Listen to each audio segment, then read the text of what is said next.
launching their Yes campaign. And you are protesting today. What is your intention and purpose of being here? I'm here because I want to see women protected in the Constitution.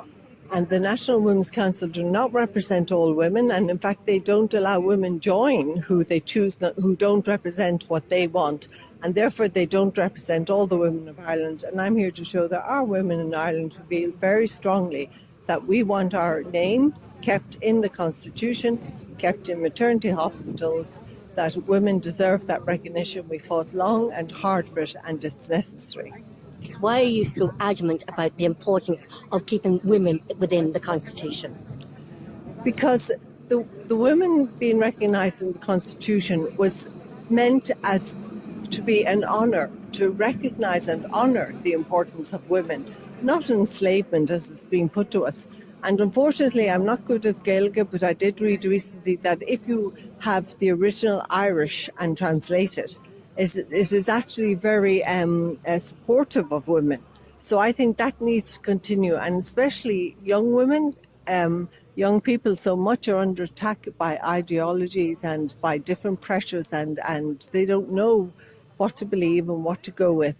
And I think that they will benefit from women being kept in the Constitution as well. And the protest, you're here outside the Mansion House. How important was it for you to be here today? Well, I put off something else to come because I think that the only voice you hear a lot of the time is the National Women's Council, but they're funded by the government, heavily funded, and there's what's promoted. So other people need a chance to have their voice heard. So that's why we're here today. Thank you. Would you like to say something? You're here at the... I'm speaking to another lady. We're keeping the names personal here. There's a lot of people, they want to have their voice heard, but they don't want to have their complete names. And why are you here today? I think if we want to add in carers and men and recognise, we can add in. But we shouldn't remove women and mothers. Why? I think it's a beautiful clause. I think the wording is very special. And it could lead to women being forced to leave families and go out to work. And children and changing the law, if that changes in the Constitution, that clause as it stands protects women and recognises the value of being able to be at home and raise your children and how that enriches society. I don't know any person that wishes that they had less time with their mom at home. And I don't know any mother. I find most mothers would like to be accommodated when they have children. They would like to maybe go part-time. It would be nice to have more options in society. And be there for your children, either in preschool or while they're at school, and be there when they come home from school is really important. And if they're having a sick day as well. I mean, it doesn't make any sense. No, it doesn't. It's just... And did you travel far today to come here? I came from Galway. Wow, so you travelled from Galway this morning? I did. This morning, up on the road. Yeah. And down here. Brilliant. Thank you for making that journey. People actually don't know about it. Yes. Anyone I've spoken to doesn't actually know what's happening. They don't understand what's at stake. And it's very one-sided. That we're here at the National Women's Council, they're funded. It's not fair. So they have the money to advertise this. And I don't feel they're telling the truth. And I feel that carers are being taken advantage of because there are no guarantees with these new amendments for them at all. And I think that's very cruel. I think this is cruel to women. I think it's cruel to carers. Do you believe the National Women's Council of Ireland are representing, are they who they are? They say they're on the tin, representing women of Ireland. I really don't. Whatever they started out as, I feel they've lost their way.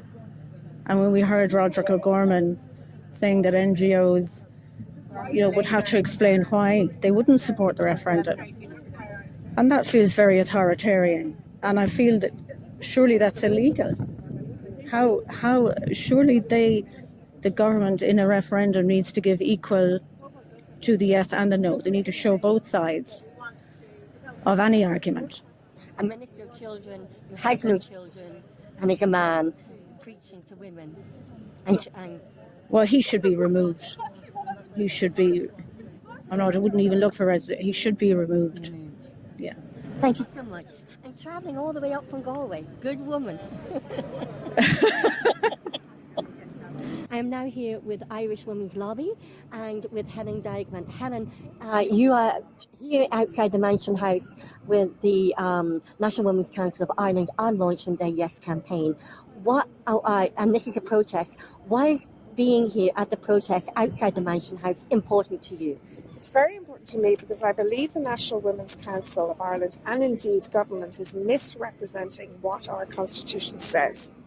Our constitution says that the state will strive to protect women in the home if they choose to be in the home to raise their children for any amount of time. It says that it will strive to protect women from leaving the home for reasons of economic necessity.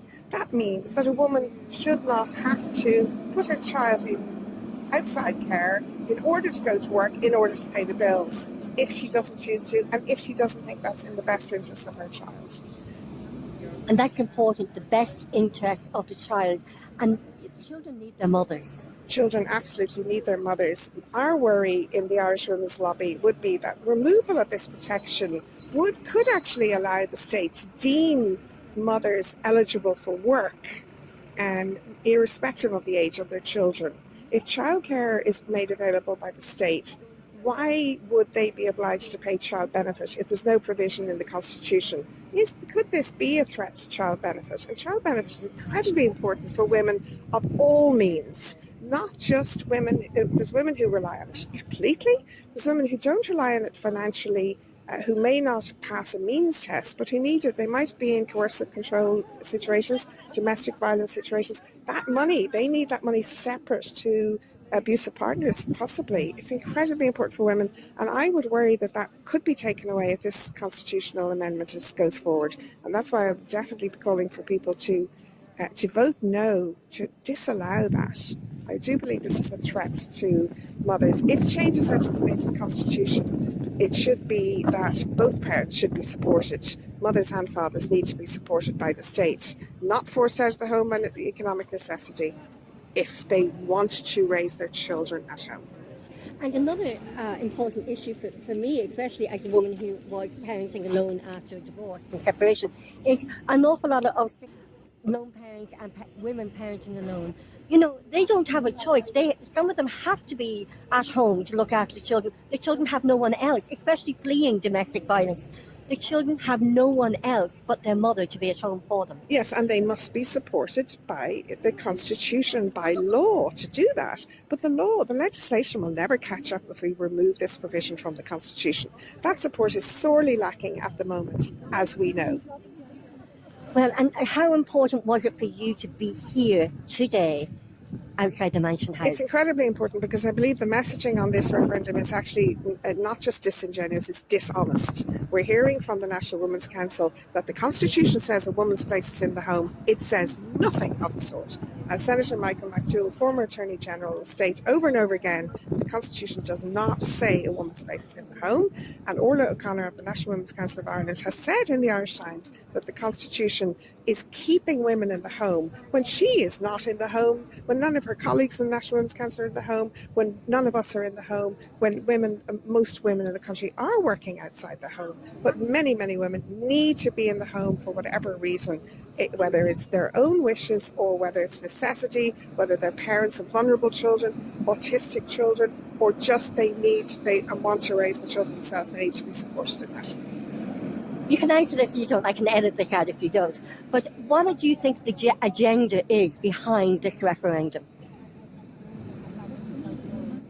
I honestly don't know what the agenda is. one could be very cynical and say that there is obligation on the state at the moment that is a financial burden that they may want to lift in the future. Now, that's a very cynical take. What is at the heart of it, I honestly don't know. But the fact that it has been rushed through with no pre-legislative scrutiny in the Dáil, the fact that it was served up to the Seanad with only 48 hours, with no room to submit amendments. Michael McDowell says Senator Ronan Mullen says deeply anti-democratic, and Senator Michael McDowell, former Attorney General, said it's an absolute disgrace. They are his words, an absolute disgrace. It's an effrontery to democracy. Why is it being shoehorned through? Should we think that it's in the interests of women? Nobody asks for it. Nobody campaigned for it, and it's been forced through with little or no public debate. Why is that? And in your opinion, the National Women's Council was set up with Frances Fitzgerald back in the 1971. I could have the dates wrong, but in the 1970s. In your opinion, do you see the National Women's Council of Ireland in 2024 representing the women of Ireland? No, I do not see them representing the women of Ireland at all. And the Irish Women's Lobby and many, many groups were established to fill that vacuum and that need, because women do not feel heard. Women feel they're excluded from meetings. They're not allowed in.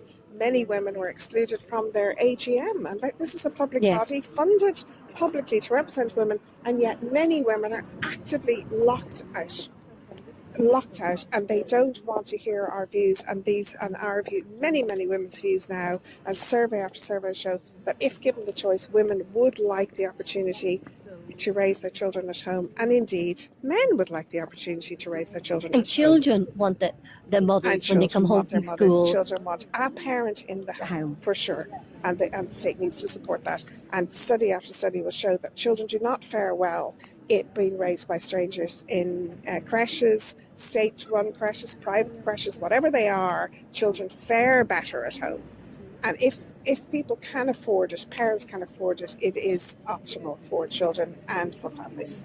Helen Digman, thank you so much indeed for taking the time to talk to Competent Women Ireland today and the Irish Political Roundup. You're very welcome. Thank you. Thank you so much indeed.